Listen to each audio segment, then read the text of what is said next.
Making more money is not an obsession, but it's an opportunity.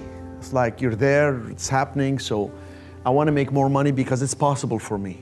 I am on that road, and I think God put us on a mission somewhere, and if you don't respect that, where you've been put and the talent God gave you, and turn it into a skill that's useful, marketable, and profitable, you're almost not honoring God. Many times I thought of retiring and selling and just sitting back, and then I say, no, but this is not what God wants of me. So I want to make more money to show people what's possible. I feel important when I grow and I contribute. I have an obsession about growth. If I'm sitting, I'm reading, I'm studying. If I'm with somebody, I'm asking them questions. I'm challenging them to ask me questions that I don't know. I'm constantly wanting to grow.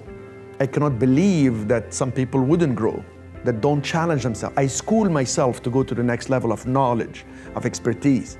I feel important when I know more so I can contribute more. But I'm also not feeling ever that important where I am better than somebody.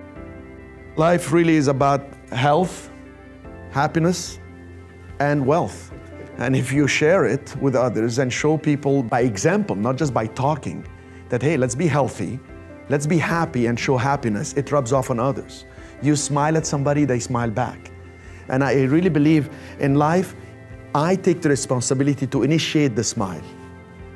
I take the responsibility to say hello. I don't wait for people. When I want to do something, I know life is about me doing something so something comes.